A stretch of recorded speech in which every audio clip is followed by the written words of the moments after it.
control. If you feel like everything's happening to you, it might be time to ask, who's in charge? Because the secret to getting through tough times might be simpler than you think. It might just be your mindset. Welcome to the channel. Today we're going to look at 3 tools from the ancient philosophy of Stoicism that can help you master your mind even when it feels like everything is spinning out of control. If you've ever felt like you're being buffeted by circumstances, tossed around like a leaf in a storm, you're not alone. And Marcus Aurelius opens Meditations with an image of just that. He writes, "The storm is outside, but your peace begins within." But does it? Can you really be at peace while there's chaos all around you? Is there a way to stop the storm inside you? There's something about the word control that modern people love. We want control over our finances, control over our futures, control over other people. We grab hold of that word because it promises safety, a shield against life's blows. But what if it's the wrong word entirely? In their book, The Obstacle is the Way, Ryan Holiday and Stephen Hanselman describe the Stoic problem solution framework, which divides the world up into 2 buckets. One bucket is things that are in our control, our thoughts, our actions, our perspective. And the second bucket is everything else, outcomes, other people, the past. And here's the key insight. Our suffering increases in direct proportion to the number of things we try to control that are outside of our control. The more we try to manipulate outcomes, other people, the past, the more those things hurt us. The Stoics suggested that the path to peace began the moment you stopped trying to control the uncontrollable and instead redirected your energy to the things that were actually up to you. So how do you actually do that? How do you stop trying to control the uncontrollable? That's where these 3 tools come in. Number 1, prepare for everything. Just as athletes train for every possible scenario, so too should you. Because here's what we don't prepare for in life. We think we're going to get out of bed tomorrow or next week or next month, and things are just going to be different. We don't prepare for losing our jobs, for our relationships falling apart, for our health failing. So when those things do happen, we're caught off guard. We're devastated. We suffer unnecessarily. And the Stoics had a remedy for that. They had a tool, they called it negative visualization or imagining the worst. Now, before you tune out, hear me out. This isn't about becoming a killjoy or turning into Eeyore. It's not about seeing the dark clouds on the horizon and then shrouding yourself in them. It's about the opposite. It's about embracing those dark clouds, weathering them, getting stronger because of them. The Stoics believed that by regularly imagining the worst, by voluntarily stepping into those dark clouds, you could strengthen your soul, harden yourself against life's blows, so that when they land, you can weather the storm. In fact, the Stoics thought that negative visualization was one of the most important practices you could engage in. Epicurus wrote, "Don't expect the best, prepare for the worst. This will make you less miserable if the worst comes, and you'll be pleasantly surprised if the best does." Now you might be thinking, okay, how do I put this into practice? How do I prepare for the worst without just steeping myself in misery? And the answer is simple. You start by asking yourself questions like, what if I lost this job? Would I still be me? What if I never got married? Am I doomed to be alone? What if I failed at this presentation? Would the world really end? By rehearsing difficult scenarios in your head, by playing them out, you can build resilience, steel yourself for whatever life throws your way. And that, my friends, is the essence of negative visualization. Number 2, reflect every day. There's a beautiful story about Seneca that captures this idea perfectly. Seneca, one of the great Stoic philosophers, was famously asked, "How do you remain so calm? How do you bear such heavy burdens with such grace?" And Seneca's response was simple yet profound. "I keep a close eye on my thoughts," he said, "because they become my words. I watch my words carefully, because they become my actions. I examine my actions, because they become my habits.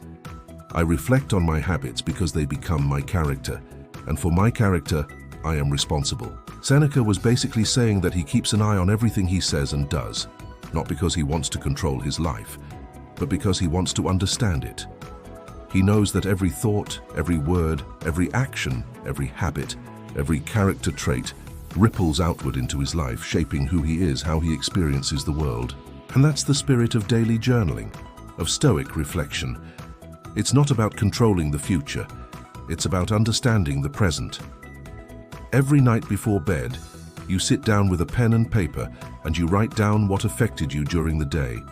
What made you angry? What made you sad? What made you feel powerless? Once you've got a list, you ask yourself, was that really in my control?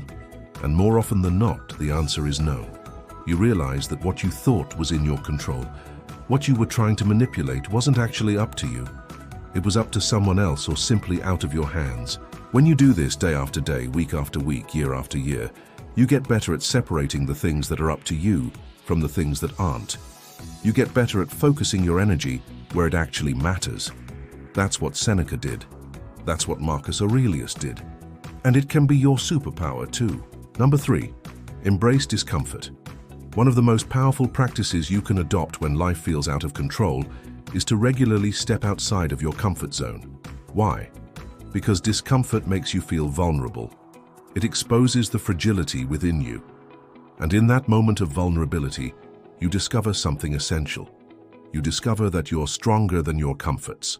Epicurus wrote, "He who is not willing to encounter unexpected expenses has no right to complain of poverty, just as he who shrinks from pain has no right to complain of weakness." When you fast, when you walk instead of driving, when you take a cold shower, when you leave the familiar and venture into the unknown, you discover a strength inside of you that you never knew you had. You learn that you can handle more than you think you can. You learn that discomfort doesn't have to be unbearable. Here's the truth. Life is uncomfortable. It always has been. It always will be. But if you can embrace that discomfort, if you can learn to thrive in it, if you can show up when it's hard, you'll have a resilience that few others can match. You'll be able to navigate whatever storms life throws your way with a calm that surprises you. These 3 tools, negative visualization, reflection, and voluntary discomfort, are more than just exercises. They're a way of life.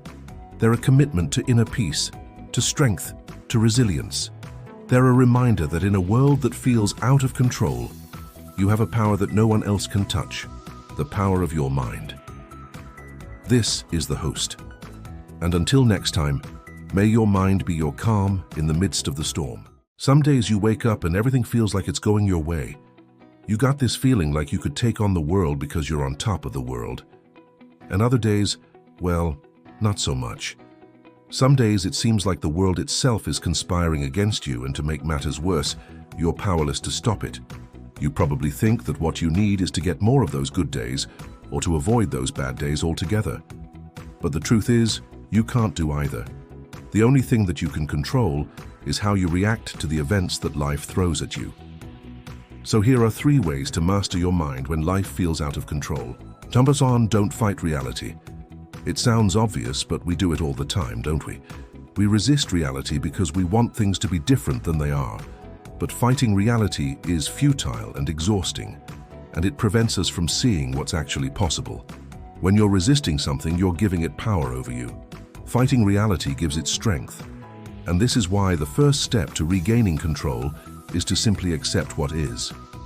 This is going to sound a little bit new agey, but try to embrace the fact that life is inherently chaotic. Accept that there will always be things beyond your control. Once you accept this, you free yourself to focus on what you can control. And here's why this works. Life will always be unpredictable and chaotic. No matter how hard you try, you can't eliminate all the risks and uncertainties. You can't prevent all the bad things that happen in life, but you can prevent yourself from suffering unnecessarily. How? By choosing not to fight reality. Now, it's not easy to learn how to accept things as they are, especially when we live in a society that promotes the idea that you can have it all and you can have it now. But it is possible. Here's one way to practice. Next time something doesn't go your way, ask yourself, is this within my control? If the answer is no, then let it go. If the answer is yes, then take action. And if you don't know the answer, then ask for help. Number 2, focus on what you can control. It's easy to get overwhelmed when you're facing a huge problem or a big challenge, especially if it's a complex problem with multiple moving parts. When this happens, most people will freeze. They just don't know where to start. Others will panic and try to tackle everything all at once. Neither is a good strategy. So here's a simple way to regain control. Break down the problem into parts. Ask yourself, what can I control right now? Then take action. Here's why this works. When you're focused on what you can control, you reduce the sense of helplessness and hopelessness that comes with big problems. You also gain clarity. It's easier to find solutions when you break things down into smaller pieces. Plus, you build momentum. You may not be able to change the world, but you can change your corner of it. And when you do that, you begin to see that you do have some control after all. Number 3, choose your calm. When life feels out of control, it's easy to let your emotions take over. We get angry, we get scared, we feel sorry for ourselves. But when you let your emotions control you, you lose control of your life. You become a slave to your feelings instead of the other way around. And this is why the third step to regaining control is to choose your calm. Choose to stay level-headed when everyone else is freaking out. Choose to stay focused when others are distracted. Choose to remain positive when others are wallowing in negativity. And here's how to do it.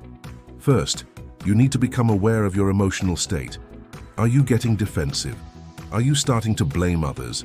Are you making assumptions? Then take a deep breath and remind yourself that you're the one in control. Think to yourself, I choose to remain calm. I choose to focus on solutions. I choose to trust myself. And when you do this consistently, it becomes a part of who you are. So the next time life knocks you off balance, you'll be able to get back up quickly because you've trained yourself to choose your calm. You might be thinking this is all great advice, but how does it actually work? Well, let me tell you a story. There was a farmer who had his horse. One day the horse ran away, so the farmer's son went out to look for it. He found the horse and brought it back. The farmer asked his son, "Why did you bring the horse back? I told you to kill it if you found it." "I didn't want to kill it," said the son. And then the farmer said, "Well, that's good, but we needed its hide." So they both went out looking for the horse again. They found it, and this time the father killed the horse himself. On the way back, the farmer's wife said, "Why did you bring the horse back the first time, knowing that we needed its hide?" "I wanted to see if it was worth more alive than dead," said the farmer. This story illustrates the idea that sometimes it's better to let things go. Sometimes it's better to accept what is, even if it's painful. You see, when life feels out of control, it's easy to blame ourselves or others. It's easy to wish things were different. But the truth is, things rarely have to change for us to be happy. We just have to change our relationship to what is. We have to learn to let go of the things we cannot control and focus on the things we can.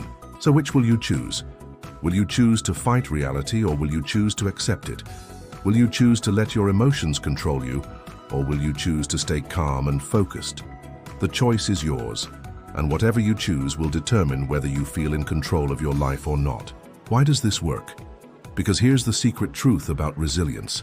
It doesn't build when you're coasting through easy times. It builds quietly when you stop reacting. It grows steadily when you stop blaming. It deepens when you stop complaining. And here's the beautiful thing about freedom.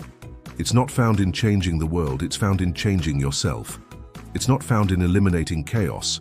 It's found in transforming how we respond to chaos. So don't pray for an easier life. Don't wish for fewer problems. Don't complain about the bad things that happen to you. Instead, ask yourself, how can I become stronger? How can I become more resilient? How can I become more disciplined? And train yourself to become the kind of person who doesn't need the world to change. Become the kind of person who can stay calm in the middle of the storm. Become the kind of person who can thrive in the midst of chaos. Because here's the truth, life won't stop being chaotic. The world won't stop spinning out of control, but you can stop letting it own you. As the philosopher Epicurus said, man is disturbed not by things, but by the views he takes of them. In other words, we suffer not because of the things that happen to us, but because of the meaning we give to those things. We suffer not because of the storms in our lives, but because of our resistance to the storms. So the next time you feel out of control, pause and ask yourself, what can I control right now? Focus on that, let go of the rest. That's how you master your mind when life feels out of control. That's how you find freedom. That's how you become resilient. And remember, the mind is everything. What you think, what you believe, what you choose to focus on, that's your reality. So choose wisely. Choose to focus on what you can control. Choose to stay calm in the face of adversity. Choose to trust yourself. Because you are stronger than you think you are. You are more resilient than you believe. And you are more capable than you feel right now. Don't quote me on that. I'm just a random guy on the internet, just kidding. Here's the real quote. Don't pray for life to be easier. Train for the storm.